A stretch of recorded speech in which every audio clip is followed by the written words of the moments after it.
Hi everyone and welcome to a new video. Today I want to revisit the Lumineth Realm-lords, the return effectively of the High Elves to the Age of Sigmar. And in my last video I talked about Teclis, the Oralan Wardens, the Venari Dawn Riders and the incredible Light of Eltharion model. And FYI, I've actually done a lore video on Eltharion and his history back in the old world of Warhammer Fantasy, so check that out if it interests you. But in that last preview video I talked about the sheer artisanship the Games Workshop is showing in its model design as of late, and how, while the Lumineth models are undoubtedly beautiful, they're now becoming almost delicate to the point of fragility.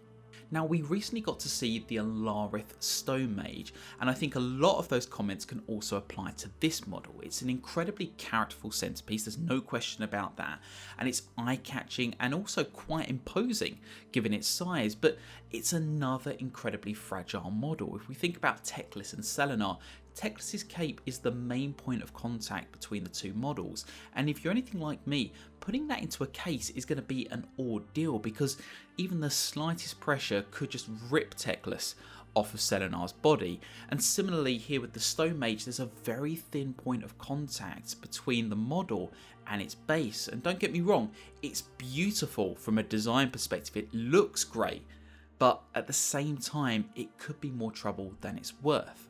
But I want to put that to the side for the moment and talk about two particular motifs that really strike me with this model. The first is the stone base, and I think, like with a lot of the other Lumineth models, this tells us a lot about the culture and the essence of the faction.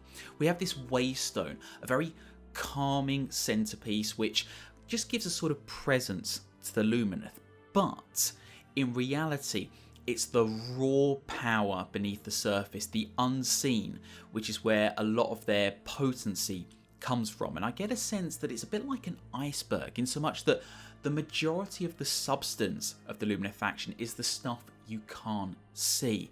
And that falls very much in line with what it means to be part of the realm of Hysh as a place of light, reason and hidden meaning. And we also get a sense of enlightenment with this model, and I just think it's brilliant that all of that comes together even just within half of the model itself.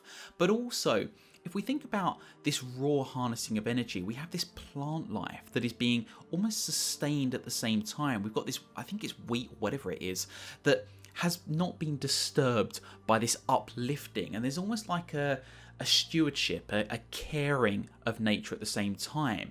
The Lumineth are happy to use natural forces, but they won't damage the nature with it. And we could go even further by looking at this tree, which I think was actually a rumour engine not too long ago, but it's clinging to the waystone at the same time, which shows that maybe the Lumineth see themselves as kind of the key support for the natural world. And I think, again, it'd be interesting to see how that comes out in the battle tome, but just an interesting narrative building around just the base of this one model. Now, the second motif I want to mention are the Yak Horns. Now, these just look awesome as a headpiece, and I love the idea of the Stone Mage sort of just ramming people as he's floating about, but there's also a lot of symbolism pointing to yaks and the concept of mountains for the Lumineth.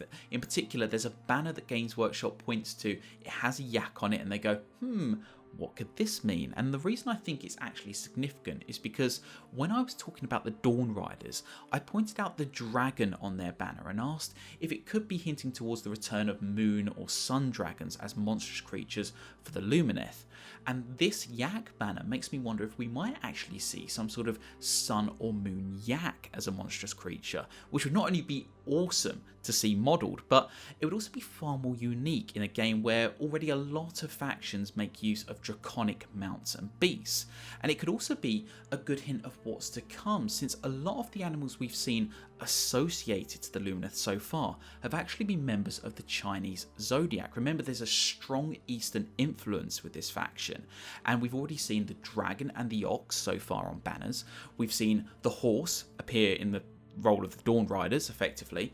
Could we see something else take shape from the Zodiac when it comes to the monstrous creatures, something like a tiger or who knows? I'll let you ponder that, but I definitely think the Zodiac is going to be the cornerstone of what we see with a lot of other Lumineth models going forward. Anyways, let's move on and take a quick look at the Oralan Sentinels, the archer unit for the Lumineth. And again, there's a ton of great detail with these models, and I like in particular how they all look like they're about to let off a volley.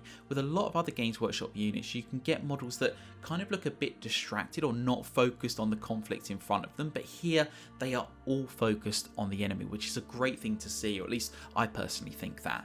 We also get 3-stringed bows, which is an interesting idea, and I wonder if it has any symbolic meaning in addition to possibly having a mechanical purpose as well. But I want to point out the hawk, because I'm starting to wonder what that might mean for the tabletop. Will we, for example, see a spotting rule that allows the unit to target enemies it can't see because the hawk helps to locate them? We'll find out when the book comes out, but still, I'm starting to wonder now about the rules behind some of these model designs, in addition just to how great they look themselves. But there's also just an abundance of runes and nice little motifs which really do play into the mysticism behind the unit here, which is, yeah, just wonderful to see.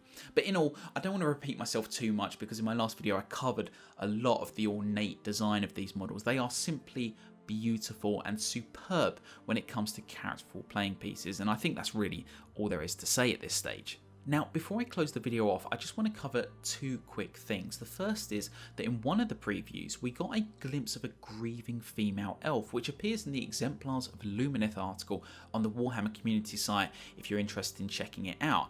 And this model in particular is a little reminiscent of Lady Olinda from the Yak Horns, thanks largely to her shroud, which is beautifully painted, by the way.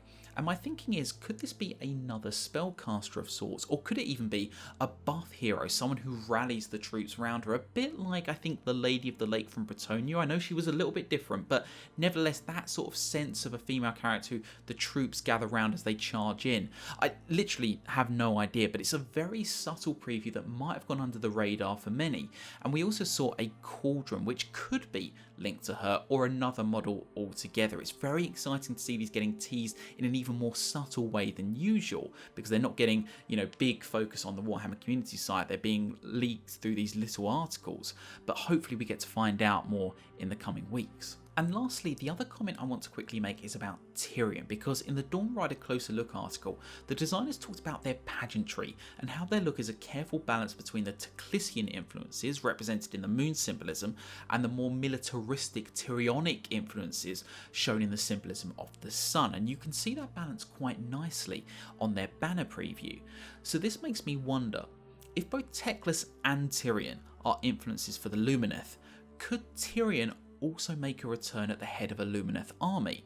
I'm not entirely sure, and I'll admit that I can't personally find a lot of information about Tyrion in Age of Sigmar. It's deliberately, I think, steeped in mysticism and mystery, but it makes sense that if one brother should return, the other one can't be that far behind, right?